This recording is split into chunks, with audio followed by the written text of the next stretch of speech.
¿Con quién estamos hablando? A ver, contame. Bueno, hola, doctor Comaris, ¿cómo estás? Hola Pimpi, ¿cómo estás? Buenas tardes, o buenos días, no sé Bien. cuándo lo vas a pasar Lo esto. vamos a pasar mañana a la mañana en el curso de Seguridad Social y Previsional que damos en la UMED, en el marco de Ujú. la Diplomatura en Cuidado de Políticas Sociales que hemos arrancado este año y que estamos culminando ya las clases.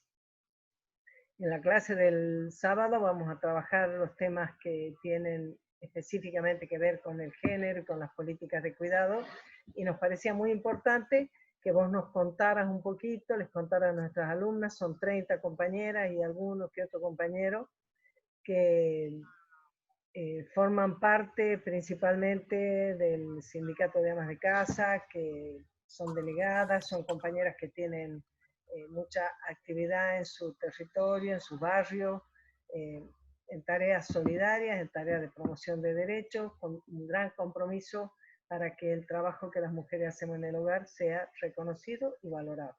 Entonces nos pareció que era buenísimo que vos, que has sido responsable de la realización de la primera encuesta nacional sobre uso del tiempo que hizo el INDEC en el año 2013, nos contaras un poco sobre ese tema. Así que te dejo con las chicas. Gracias, Bueno, Claudia. bueno, gracias. Sí, obviamente se trata de un operativo estadístico, eso significa un marco conceptual particular, ¿no? Que permita comparar diversas miradas que hay sobre diferentes aspectos de la sociedad, hacerlas comparables entre sí. Sí, esto implica que por ahí hay cierta pérdida de información mirado desde otros marcos conceptuales. Pero hay una ganancia muy grande cuando uno puede juntar esta información que colectó para un operativo en particular, como por ejemplo fue la encuesta esta sobre sobre el tiempo de trabajo no remunerado, con los gastos de los hogares o con la situación respecto al mercado laboral. Bueno, ¿de qué se trata esto del trabajo no remunerado? Está fuertemente cruzado por cómo la sociedad se organiza desde hace muchos siglos, digamos, con una división sexual del trabajo, ¿no? Donde a las mujeres les ha tocado ser las custodias de lo que pasa de las puertas del hogar para adentro, y a los varones salir a competir por el pan para proveer eh, en el afuera. Esto hizo que durante mucho tiempo directamente lo que pasaba puertas para adentro ni siquiera se considerara como trabajo, digamos. Recién en el 2013, que yo tuve la oportunidad de participar y fui uno de los redactores de la resolución, terminamos conceptualizando el trabajo no remunerado que se hace para el hogar como una de las formas de trabajo. En esa resolución de la Conferencia de Estadísticos del Trabajo, reconocimos 5 formas de trabajo, digamos. Una de ellas es la de producción para el autoconsumo, porque lo que hacemos básicamente cuando hacemos las tareas en nuestro hogar es nos producimos bienes para consumir nosotros mismos, o nos producimos servicios para consumir nosotros mismos, para nuestro propio bienestar. Eso fue un salto conceptual muy importante, digamos, ¿no? Poder integrarlo como una forma de trabajo a ese trabajo que no está orientado al mercado, que no está orientado para intercambiar por mercancías, aunque muchas veces parte de ese trabajo sea intercambiable, digamos, que es lo que hace el trabajo del trabajador doméstico, digamos, ¿sí? Son las mismas tareas, nada más que están hechas a cambio de un pago en efectivo o un pago en especies. Entonces, en el 2013, nosotros conjuntamente con la medición del trabajo que se orienta al mercado, medimos con un módulo específico que nos permitiera contabilizar las horas trabajadas en las tareas domésticas y en las tareas de cuidado a otros miembros de la familia, que es lo que forma parte del universo de trabajos no remunerados para el autoconsumo.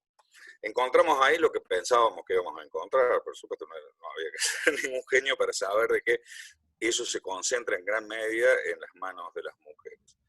Lo que yo creo que alguna vez hemos charlado, particularmente con vos, es que lo que encontramos como un problema muy serio, si se quiere, en perspectiva, es que pese al notable avance que hemos tenido en la sociedad en términos de ir reconociendo este trabajo, de cuestionar si es correcta la distribución de este trabajo, y decir, no, hay que compartirlo mejor. Ahora que varones y mujeres estamos en el mercado de trabajo, también puertas adentro, también compartamos el trabajo. Y lo que vemos es que la distribución por edades, por ejemplo, no es muy diferente de lo que pasa en los hogares de personas grandes, criadas bajo el viejo paradigma, digamos, de la ama de casa y el varón trabajador, que de las jóvenes que ganan las calles, etcétera, con una cantidad de consignas, pero siguen asumiendo los trabajos. ¿Qué nos indica esto? De que estamos criando a nuestros hijos en la misma perspectiva que nos criamos nosotros, digamos, que estamos reproduciendo el mismo esquema hacia adelante. Y lo mismo nos pasa con otra forma de trabajo, que es la del trabajo infantil, que se considera aparte, digamos, en los operativos estadísticos, que se considera como trabajo infantil de todas las cargas de trabajo, ya sea cuidando a otros familiares, por ejemplo, hermanos más pequeños, o algún pariente enfermo, o colaborar con las tareas de algún negocio familiar. Viste que hay muchos negocios que están muy integrados en la casa, digamos, no hay una división entre la casa y la unidad de negocio. Entonces los pibes viven en ambas partes, pero de algún modo interfiere con su escolarización, con el derecho a divertirse, etcétera, y eso es considerado trabajo infantil. Y vemos también en las encuestas de trabajo infantil de que el modelo se sigue reproduciendo. Es decir, cuando hay un niño, un infante, buscando ganar más dinero, seguramente es varón. Cuando hay un infante cuidando familias o algún familiar, seguramente es una nena.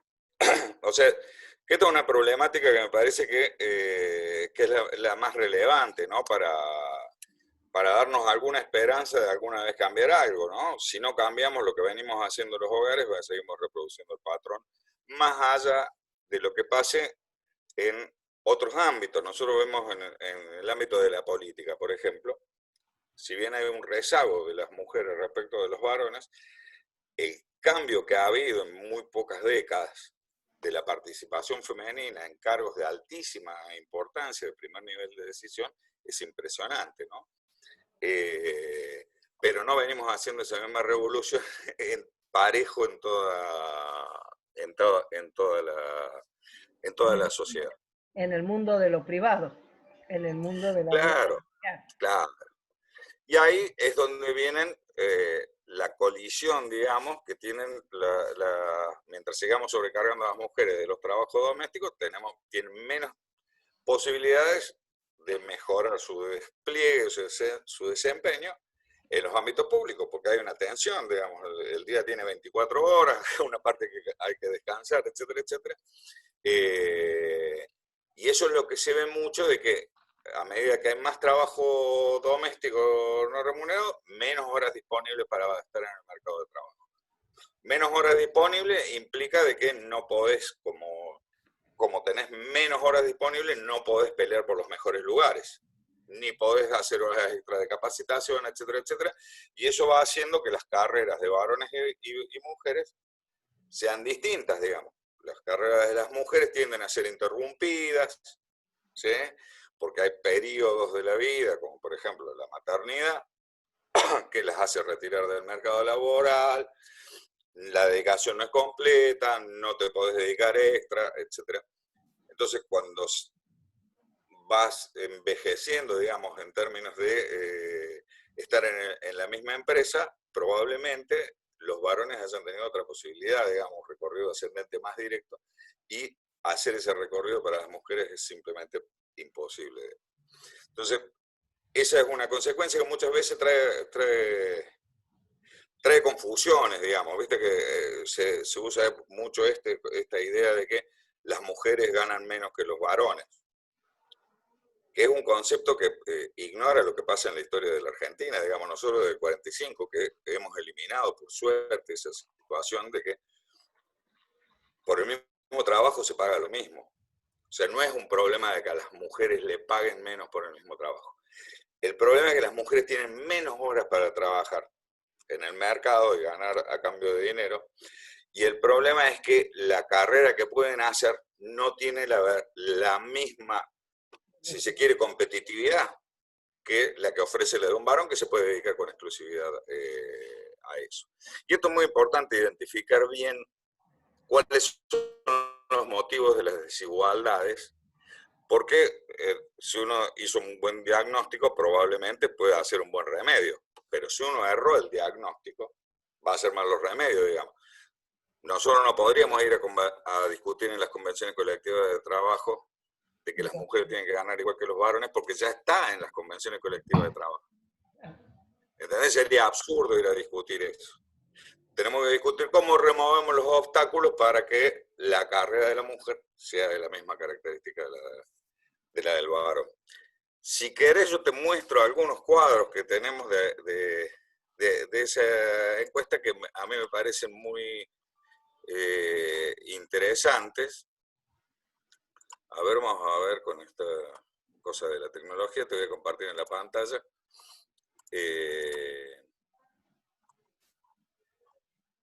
No era este el documento que te quería compartir, perdón. Que está relacionado con eso. Era este. Si vos ves, yo no, ¿lo ves bien?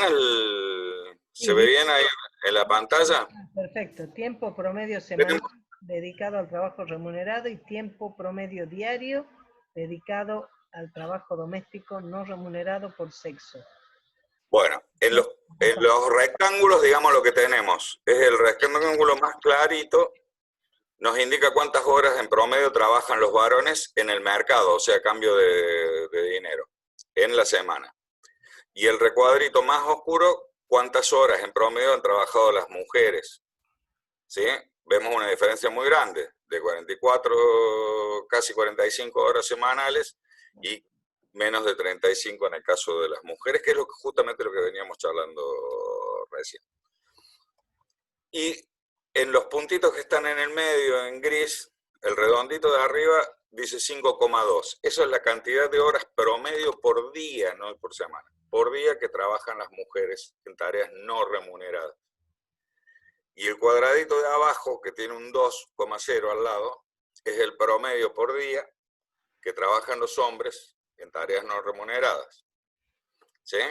O sea, vemos que la carga de trabajo en el mercado es altísima en la espalda de los varones, pero la carga de trabajo en la casa es altísima en la espalda de las mujeres. Más que duplica, digamos, casi triplica la cantidad de horas dedicadas por las mujeres por día a las tareas domésticas. Perdóname, Claudio. Sí.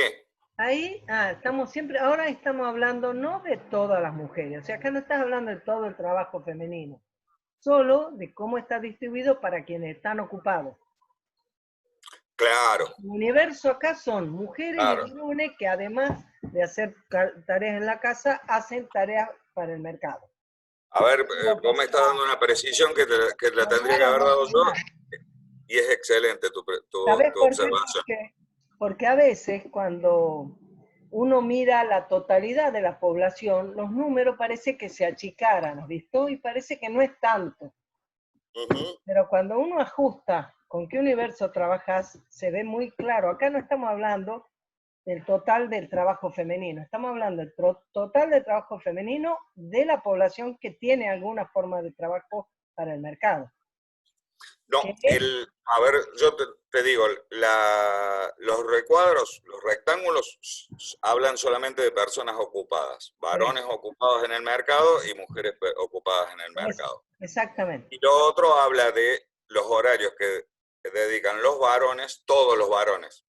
Pero todos los varones ocupados, ¿o no? No, todos los varones. y todas las mujeres. Y las 5,2 es el promedio de lo que dedican todas las mujeres. Pero ahí dice que, vos decís que los dos Estamos, trabajan sobre universos diferentes. claro, sobre universo y sobre mediciones de tiempo distintas. Porque así fueron levantadas, digamos, ¿no? Eso es una restricción que te dan el instrumento de observación. Las horas son diarias, en el caso del trabajo no remunerado, y son semanales en el caso del trabajo de No mercado. sé, pero yo te pregunto, eso entiendo, los chiquititos están hablándote de horas por día y lo otro te dice cómo es la jornada semanal. Pero Claro, yo te pregunto, la población que está mostrando este cuadro para las dos cosas, siempre es población ocupada. no. Para los recuadros es población ocupada y para la otra es la general, toda la población. ¿Sí? Ajá. O sea que vos en promedio tenés que las mujeres le dedican en promedio 35 horas semanales al trabajo doméstico. O más. ¿Se entiende? Tenés las 5 horas, 2 por 7. Por 7 días de la semana. O sea, esa está bien. O sea que una O mujer sea, un trabajo promedio una un mujer trabajo promedio en la Argentina tendría que tener 40 horas semanales de trabajo. ¿Sí? O sea que en promedio las mujeres también le dedican lo que sería una jornada de trabajo solamente al trabajo doméstico. ¿Se entiende? Sí, pero quiere decir esto, ¿querés volver a la anterior? Perdóname, Claudio. Sí, Esto quiere decir que hay mujeres, puede ocurrir que mujeres ocupadas le dediquen, ponerle 2 horas y media, y mujeres que son exclusivamente amas de casa le dedican 12 horas, qué sé yo. eso en general sucede. Eso Claro, en general sucede. claro, está Hay bien. mujeres que por su profesión pueden descargar gran parte, o por lo menos una parte, en otras personas comprándole el trabajo no remunerado. Lo que sería trabajo no remunerado si lo hicieran ellos, lo hacen a través de servicio doméstico o tareas de cuidado que realiza otra persona. Ah, perfecto. ¿Sí? Gracias. Eh, bueno, esto es lo que habíamos hablado antes de la edad. Mira, sumando todo el tiempo que se trabaja para el mercado, nos da que todo el tiempo, 2/3 de todo el tiempo que se dedica al mercado está ejecutado por varones y 1/3 por las mujeres. Pero cuando vamos a no remunerado, es 3/4 las mujeres Exacto. y 1/4 el varón. Entonces lo que nosotros hicimos en este estudio es hacer un modelo teórico que nos permitiría decir, bueno, sumando el trabajo remunerado o no remunerado, ¿quién labura más? Digamos, y nos dio que las mujeres trabajan más que los varones, ¿sí? Que el 56% del trabajo total realizado durante una semana, un mes o un año es realizado por mujeres y el 44% es realizado por varones. Bueno, a mí me parece que es muy interesante. Si querés, después te comparto este material para que vos lo compartas con Por las supuesto. personas que acuden al curso. Tiene algunos aspectos técnicos, pero no, la verdad que es bastante simple de leer y de entender, ¿no? Pero bueno, yo creo que fue un avance muy importante para nuestro sistema estadístico haber contado por primera vez con una medición de orden nacional que además fuera consistente con todas las demás, con todos los demás operativos estadísticos oficiales, ¿no? Claro, Que que se fue puede comparar con otras mediciones del INDEC. claro, porque si no pasa de que tenés que hacer un operativo, por ejemplo, para medir el trabajo no remunerado, pero todo lo que no sabes lo tenés que preguntar en ese mismo cuestionario. Y todos sabemos de que en la sociedad moderna andamos con poco tiempo, mientras más largos son los cuestionarios, menor tiende a ser la calidad de la información recolectada. De modo que esta forma nos permitió integrar, no fue el único operativo que hicimos de este modo, pero sí fue la primera vez que oficialmente en la Argentina y de nivel nacional se hizo una medición sobre el tiempo de trabajo no remunerado. De hecho, nosotros cuando yo estaba en la legislatura en el año 98, hicimos una encuesta que la organizó Alejandro Rublik, que laburaba en el INDEC, y que, y que la verdad es que a mí un poco me hace gracia y un poco me para los pelos, que todas, esa que hemos hecho nosotros, que fue muy buena, te digo, la muestra era muy buena, porque trabajamos con 2 hogares por cada fracción censal de la capital, solamente era de la capital. Y, Sí. entrevistamos a 1.600 mujeres más o menos, o sea, no hicimos con varones, no pudimos tener comparativo porque no nos daba digamos, el costo de la encuesta era, sino muy, muy inalcanzable para nosotros, no Claro. doble, sí. Pero nos permitió hacer visible el volumen de ese trabajo.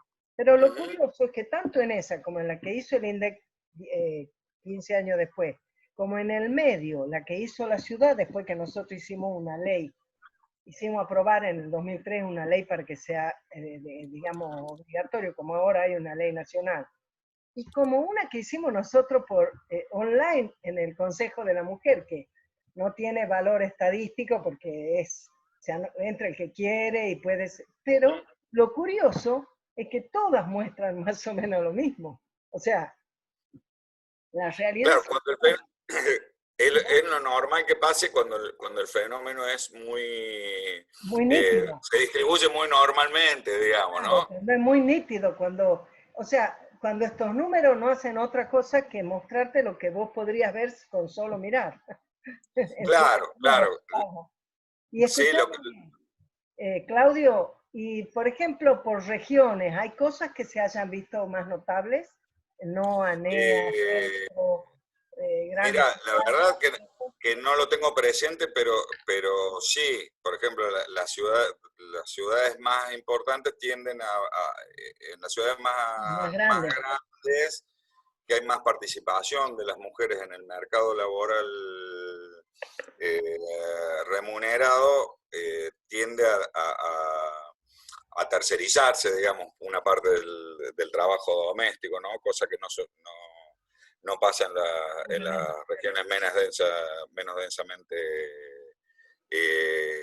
pobladas. En general, el elemento más asociado a la incidencia del trabajo no remunerado es la colisión que hay con con el mercado de trabajo y las necesidades o la demanda del hogar, digamos, ¿no? O sea, entre las chicas solteras, digamos, que tienen otra mujer que se ocupa de las tareas no remuneradas, por ejemplo, puede ser baja la incidencia. Nos pasó eso, pero ¿qué pasaba? En general había otra señora dentro de ese mismo hogar que se hacía cargo del trabajo no remunerado. Nos Claro, pasaba en en las solteras jóvenes, ¿no? claro.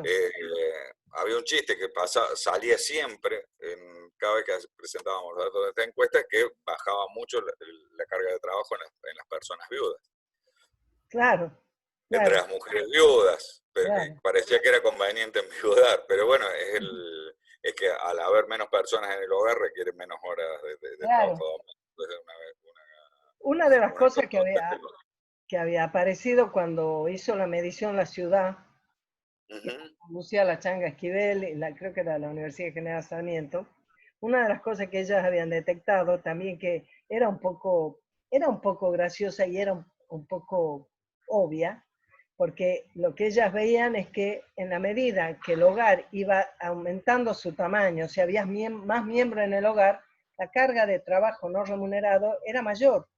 Y, Claro, y las mujeres hacían más trabajo no remunerado y los varones menos.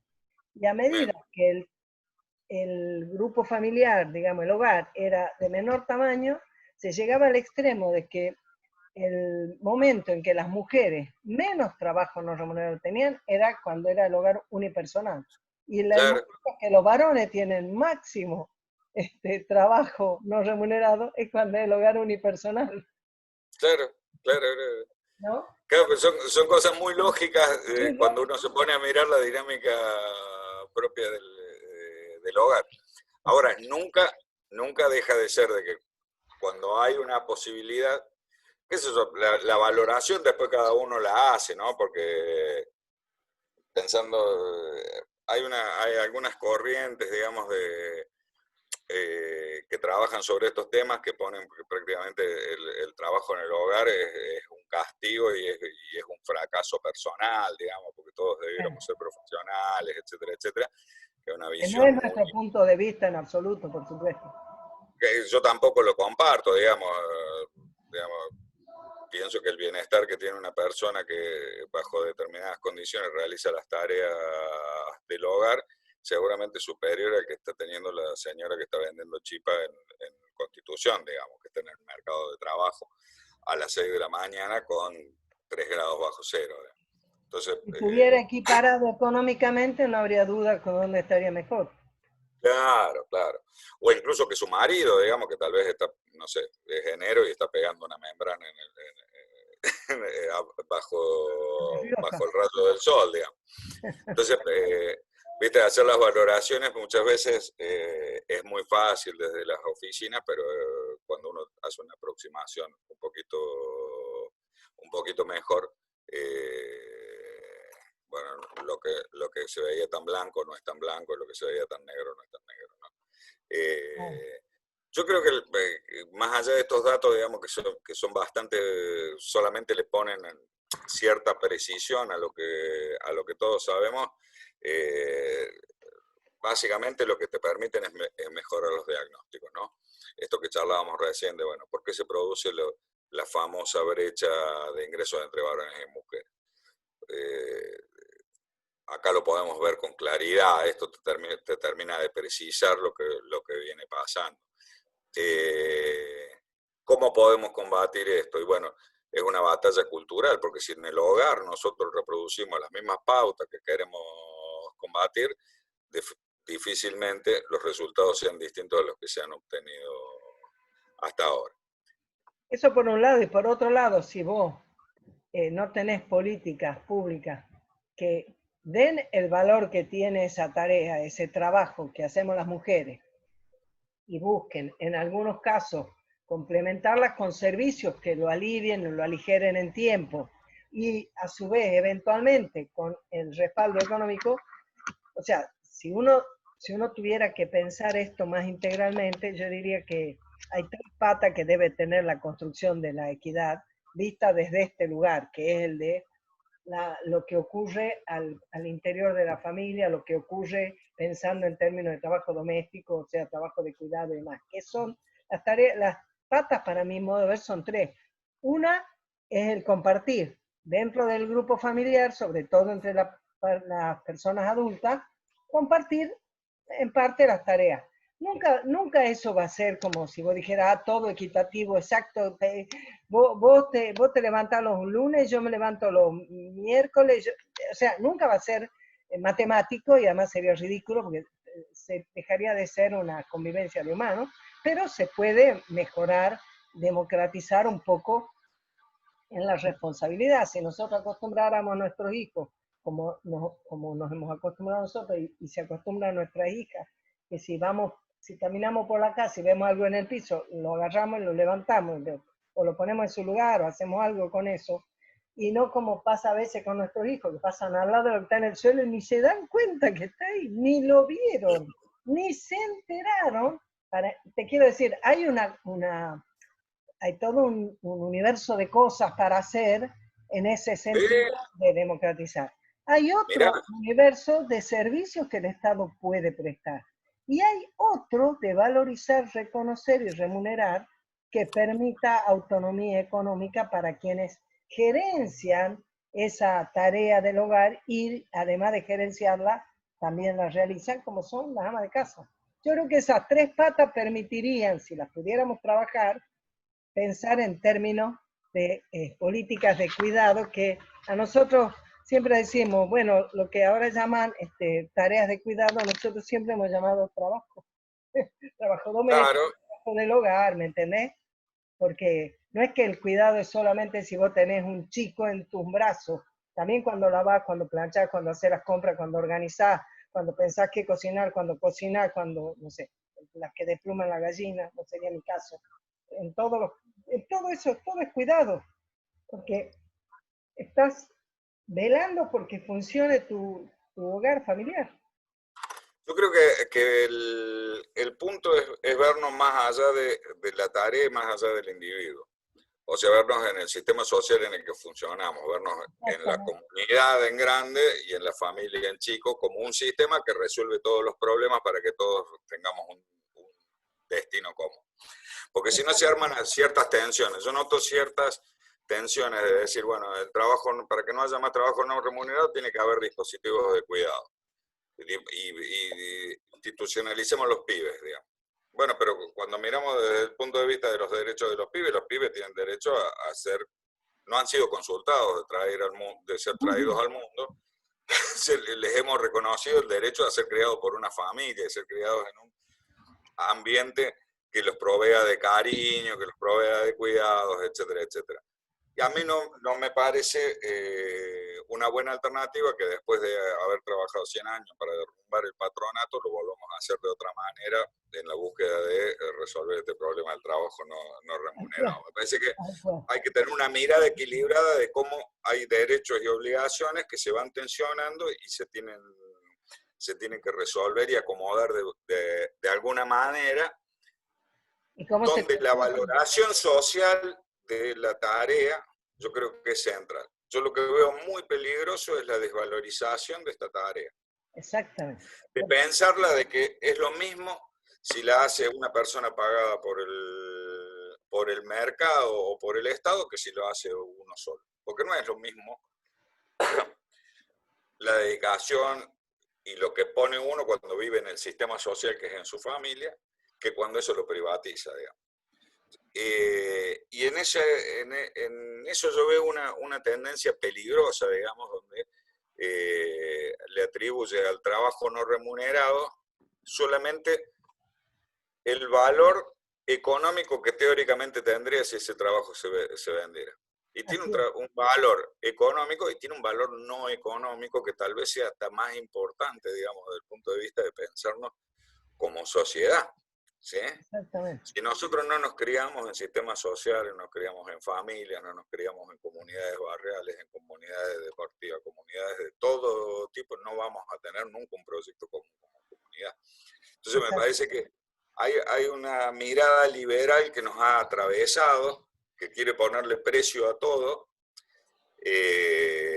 y no todo tiene precio, digamos. O tal vez tenga mucho más valor que el precio que tenga. Y corremos el riesgo de perder ese valor por mirar el precio, ¿no? Pero esa es una impresión particular, digo, No, por no me supuesto. parece el centro de la polémica. Mayoritariamente te diría, yo estoy de acuerdo con eso. Creo que sí también tiene un valor económico y que eso está bueno que por ejemplo, que eso se reconozca. Por ejemplo, en parte del movimiento de mujeres se considera un gran avance que se diga que el trabajo doméstico es un trabajo reproductivo, porque entonces se habla de que es trabajo, te dicen, ¿no? Y entonces dicen que el trabajo en el mercado es un trabajo productivo y el trabajo en el hogar es reproductivo. Y mi impresión, que yo no soy una técnica, yo soy apenas licenciada en matemática y ama de casa, militante sindical y política, pero yo diría que tanto el trabajo en el hogar como el trabajo en el afuera, ambos son productivos y reproductivos, Sí, porque claro, si ambos son servicios. producen servicios y reproducen el sistema. Mira, hay discusiones importantes en cómo se miden las economías, porque, por ejemplo, según la configuración de la sociedad, algo que nosotros no medimos en nuestro PIB, por ejemplo, cuánto tiempo gastamos en cocinar y y a eso como no le ponemos valor económico porque no lo hemos comercializado, Claro. en otras sociedades sí entra en el PIB. ¿Por qué? Porque en Estados Unidos prácticamente todo viene empaquetado, le rompes el envase, lo pones a calentar y ya tenés la comida hecha. Entonces, gran parte de la comida que vos ya hiciste está medida en el PIB de la fábrica que hizo eso, los distribuidores que lo llevaron, los comercializadores, etc. Hay ciertas discusiones de este tipo. Yo simplemente quiero alertar sobre la peligrosidad de tratar de ponerle precio a todo. Que, Además porque... Sí. esa es una mirada que nos puede llevar a propuestas que después se vuelven contra un boomerang, como un boomerang contra nosotros, digamos, contra los Exacto. sectores populares Pero particularmente, ¿no? si uno vuelve al concepto de Evita, creo que se corre de ese riesgo, porque ¿qué decía Evita en el libro La razón de mi vida, en el artículo Una idea? Ella decía que las mujeres cuando se casan debían percibir un ingreso, porque debían tener la posibilidad y el derecho a tener autonomía económica como mujeres que hacen otro tipo de actividades cuando la tarea de ella era de tal nobleza, de tal importancia como era sostener y armar un hogar. Claro. Eso habitualmente no sale en los estudios estadísticos, digamos, pero es muy frecuente encontrarlo en los estudios de orden cualitativo, digamos. Una diferencia muy significativa entre la capacidad de decisión o la libertad de decisión que tiene la mujer que tiene autonomía económica Obvio. respecto de aquellas que no la tienen, digamos, que dependen de Exactamente. un marido que les administra la plata, Claro. que les va dando la plata para el día a día, que le controla todos los gastos, etcétera, etcétera. Por Eso eso surge fue, muy a menudo claro, en, por en los eso fue estudios cualitativos. muy importante cuando la Cristina, siendo presidenta en el año 2009, pone en marcha esa extensión de los salarios familiares a lo que llamó la asignación universal por hijo, a ese universo de monotributistas sociales, desocupados, empleadas domésticas, que fueron casi 2 millones de mujeres y más de 4 millones de niños, o niños, niñas, adolescentes, toda esa gentes, y la Cristina dijo que lo cobren las madres. Y eso fue impresionante. Y de hecho nosotros estamos bregando desde el Congreso con nuestras compañeras legisladoras nacionales para que todos los salarios familiares por hijos sean cobrados por la madre.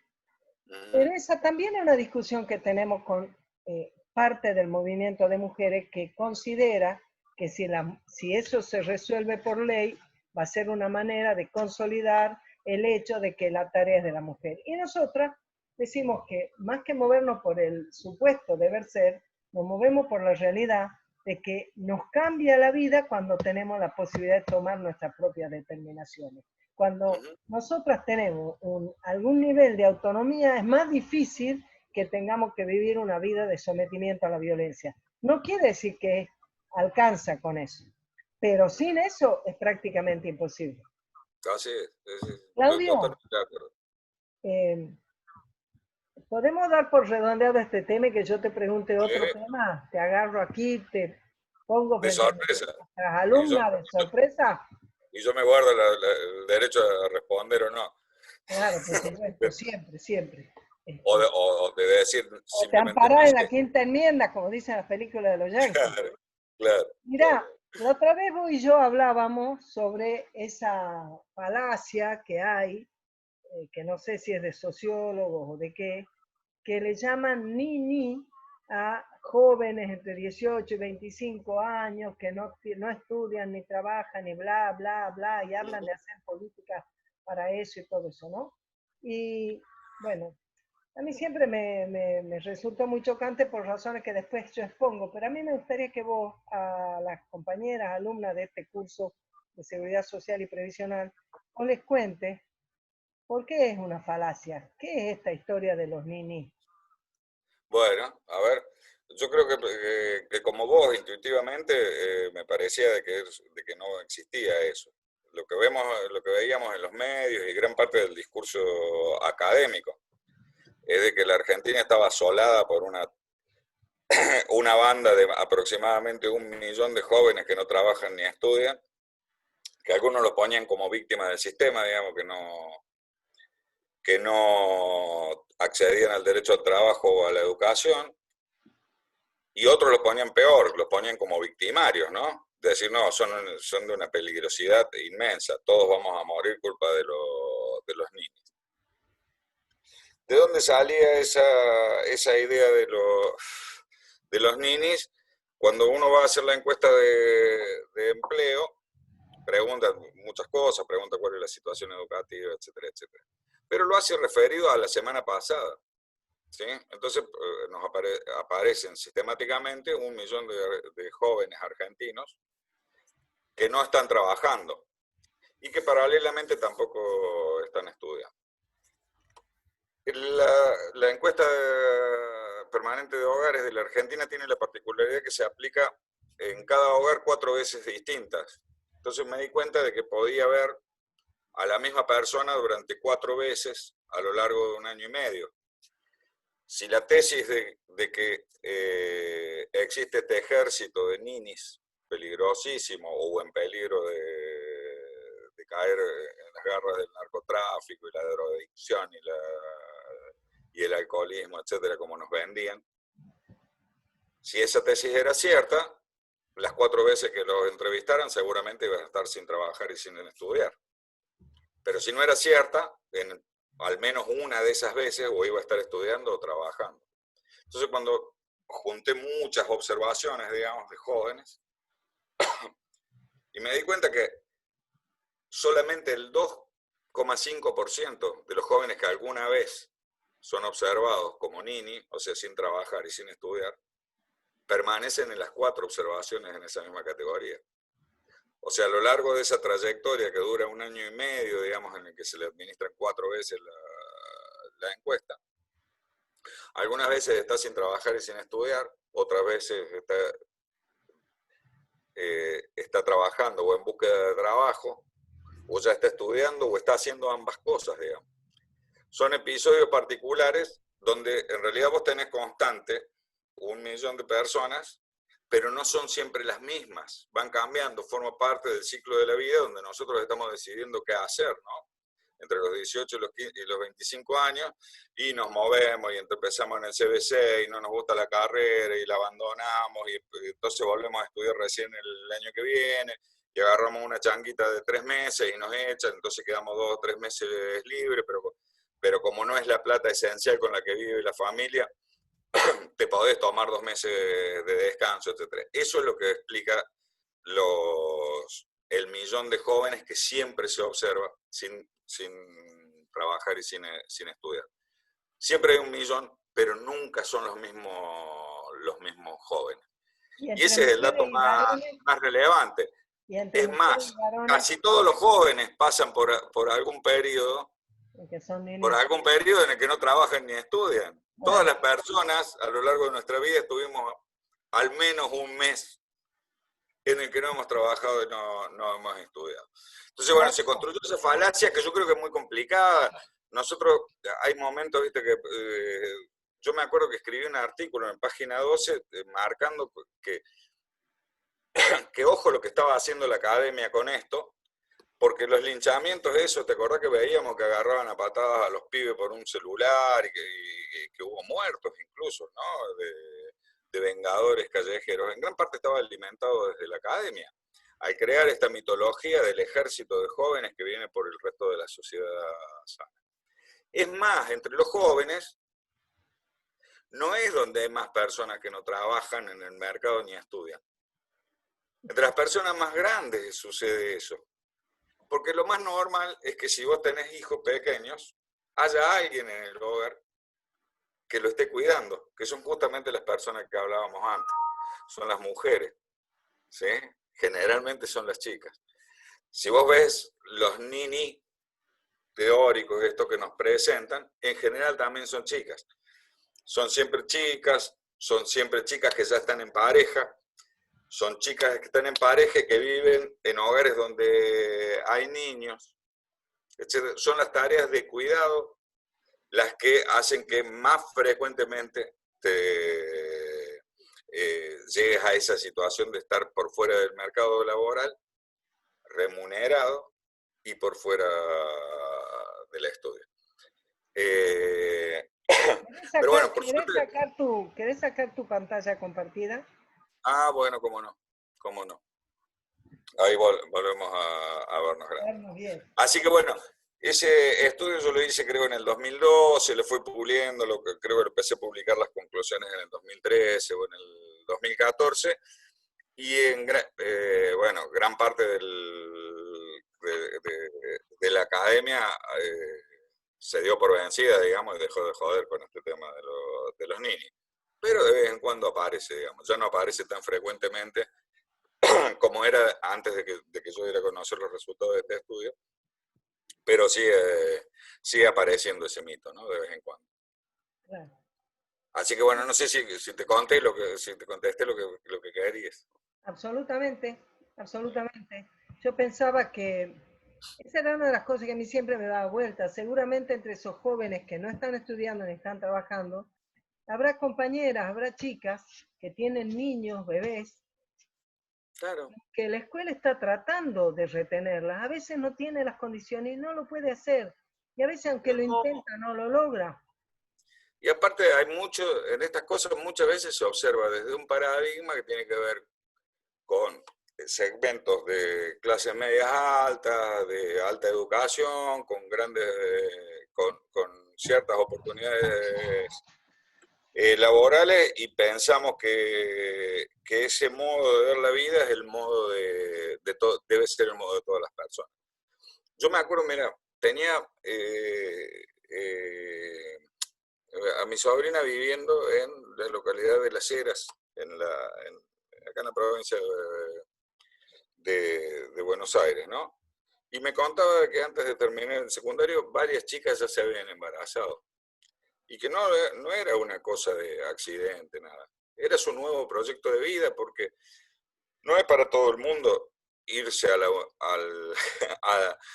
gran ciudad, abandonar a su familia, irse a la universidad. Ese no es el proyecto de todas las personas, es el proyecto de algunas personas. Otras personas tienen otros proyectos y muchas veces los ejercen con absoluta libertad, aunque mirado desde el costado del obelisco sea muy difícil de entender, digamos. Pero quisiera decirte que eso es cierto. Y la mayor incidencia en general es eso. Son las chicas que han tomado una decisión de maternar en un determinado momento. En general, la maternidad se está acercando, digamos, a concentrarse alrededor de los 25 años para arriba, los 25 y los 35. En Argentina, digamos, hay mucha planificación, pero no es la misma realidad la de las personas que tienen todas las posibilidades en una gran urbe como la que vivimos nosotros, que las posibilidades que te ofrecen otras urbes, ¿no? Donde irte a estudiar o conseguir otro tipo de empleo implica implica el desarraigo, ¿no? Está implicado eso. Bueno, muy bien, Claudio. Te agradezco un montón. Te agradezco la generosidad de brindarnos tu tiempo y tu conocimiento para compartir con nuestras compañeras. Lo vamos a pasar. Mañana nuestras compañeras lo van a ver y van a quedar muy contentas y ya te vamos a invitar otra vuelta. Bueno, espero que les guste, che. Yo disfruté mucho de charlar con vos, Pimpi, como siempre. ¿Eh? Mando un Te abrazo, mando un te beso enorme. agradezco y hasta la próxima. Hasta la próxima. Nos vemos. Chaucito.